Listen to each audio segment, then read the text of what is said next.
बहुत कदीम जमाने की बात है, जब दुनिया अभी रंगों और अफसानों से भरी हुई थी। एक वसी व अरीज सल्तनत थी जिसका नाम था गुलजार शाहान। उस सल्तनत का बादशाह था शाह फरखुंदा, एक आदिल मगर सख्त मिजाज हुक्मरान। शाह फरखुंदा की सबसे बड़ी नेमत उसकी 12 बेटियां थीं। हर बेटी एक दूसरे से खूबसूरत, एक दूसरे से ज्यादा ज़हीन और एक दूसरे से ज्यादा शरारती। सबसे बड़ी शहजादी का नाम था शहजादी जर्रीना। लंबी कद, गंदुमी रंगत, गहरी आंखें जिनमें सितारों की चमक थी। उसके बाद आती थी शहजादी रोबीना, जिसके बाल रेशम की तरह लहराते थे।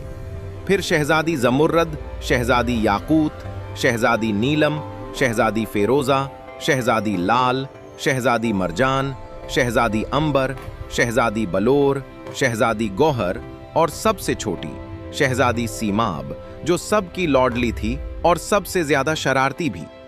ये 12 शहजादियां दिन भर महल में घूमती फिरतीं, बागों में खेलतीं, मूसीकी सुनतीं और शाम ढलते ही अपने कमरे में बंद हो जातीं। बादशाह उनसे बेहद मोहब्बत करता था।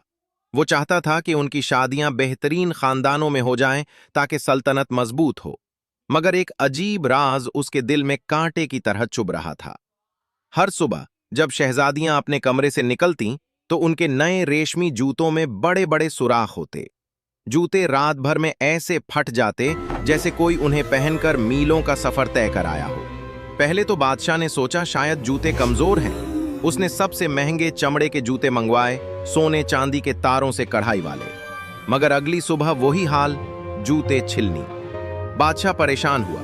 उसने महल के तमाम दरवाजे रात को ताला लगवा दिया, चौकीदारों की तादाद दुगनी कर दी, दीवारों पर पहरेदार बिठा दिए, मगर फिर भी जूतों के सुराख। अब बादशाह को यकीन हो गया कि कोई जादुई राज है। वो रातों को जागता रहता, सोचता कि मेरी बेटियां कहां जाती हैं। क्या वो कोई खुफिया रास्ता जानती हैं? क्या कोई जादूगर उन्हें अगवा कर रहा है? एक दिन उसने दरबार में ऐलान कर दिया, सुनो, मेरी 12 शहजादियों के जूतों के सुराखों का राज जो शख्स 3 रातों में सुलझा देगा, उसे मेरी पसंदीदा शहजादी से शादी का हक मिलेगा। मेरी वफात के बाद वो उस सल्तनत का बादशाह भी बनेगा। मगर अगर 3 रातों में राज न खोल सका तो उसे सरेआम सजा दी जाएगी, मौत। ये ऐलान सारी रियासत में आग की तरह फैल गया। दूर दूर से शहजादे, अमीरजादे, जादूगर, अक्लमंद लोग आने लगे।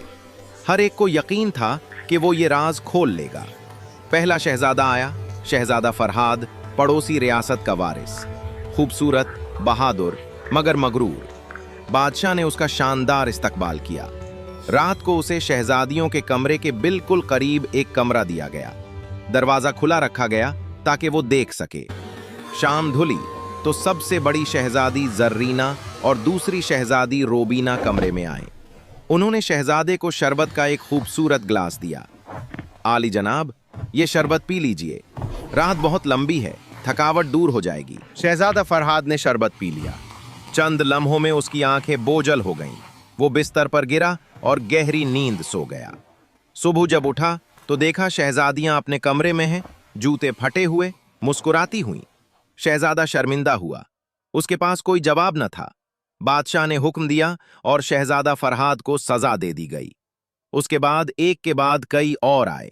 शहजादा कामरान, शहजादा बहादुर, शहजादा आरिफ, सब नाकाम। सबको शरबत में नींद की दवा दी जाती, सब सो जाते और सबको मौत की सजा। बादशाह का दिल टूट रहा था। वो बेटियों से मोहब्बत करता था मगर इंसाफ के तकाजे भी पूरे करता था। एक दिन रियासत के किनारे से एक जवान सिपाही आया। उसका नाम था अली शेर। जंग में जख्मी हुआ था, अब नौकरी छूट गई थी। वो गरीब था मगर बहुत ज़हीन और बहादुर। रास्ते में उसे एक बूढ़ी औरत मिली जो लकड़ियां उठाकर चल नहीं पा रही थी। अली शेर ने उसकी मदद की, लकड़ियां उठाकर उसके घर तक पहुंचा दी। बूढ़ी औरत ने मुस्कुराकर कहा, बेटा, तुमने मेरी बहुत मदद की, बताओ कहां जा रहे हो? वालिदा, मुझे पता नहीं, सोच रहा हूं शहर चलो, शायद कोई काम मिल जाए। शहजादियों के राज वाले ऐलान के बारे में सुना है? हाँ सुना है, मगर मैं तो आम आदमी हूं, वहां तो शहजादे भी नाकाम हो रहे हैं। बूढ़ी औरत ने गहरी सांस ली और कहा, बेटा तुम जाओ, मगर याद रखो जो शरबत देंगे उसे मत पीना, जबान के नीचे सपंज रख कर पियो, फिर थूक दो, और ये ले लो, ये जादुई चादर। जब पहनोगे तो तुम्हें कोई देख नहीं सकेगा। अली शेर ने बूढ़ी औरत का शुक्रिया अदा किया और चादर लेकर महल की तरफ चल पड़ा। महल पहुंचकर उसने दरखास्त दी। बादशाह ने देखा कि ये कोई शहजादा नहीं, एक आम सिपाही है, मगर ऐलान तो सबके लिए था। उसे भी वही कमरा दिया गया। रात हुई, शहजादी जर्रीना आई। उसने मुस्कुराकर शरबत दिया। अजीज सिपाही, ये पी लो, रात आराम से गुजरेगी।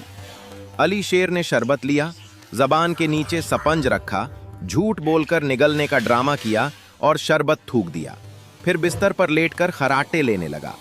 शहजादियां खुश हुईं, सब तैयार हुईं। जर्रीना ने पलंग पर एक जगह दबाई। अचानक फर्श खुल गया। एक खुफिया सीढ़ी नीचे उतरी। एक एक करके 12 शहजादियां नीचे उतरी।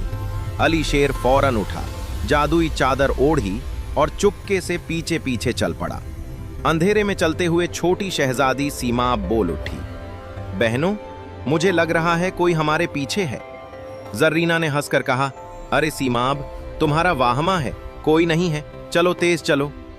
अली शेर ने हल्का सा सीमाब का लिबास खींचा। सीमाब चीखी, आह, कोई है, मेरे कपड़े खींचे।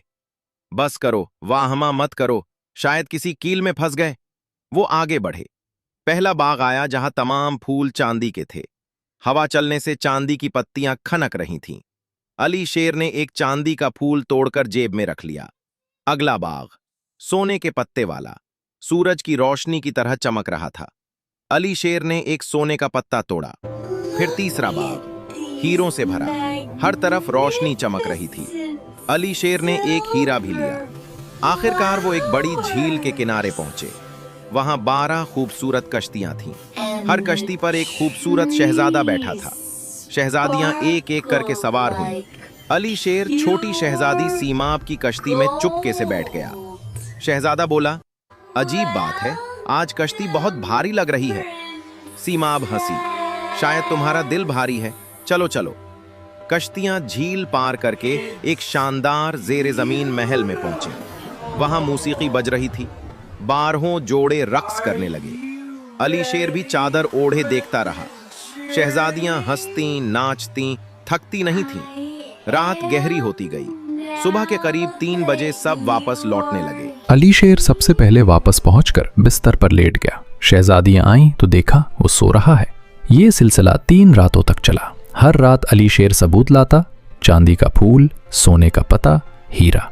तीसरी रात के बाद फैसले का वक्त आया। दरबार लगा। बादशाह ने पूछा, सिपाही अली शेर, क्या तुमने राज जान लिया? अली शेर ने आगे बढ़कर 3 सबूत पेश किए।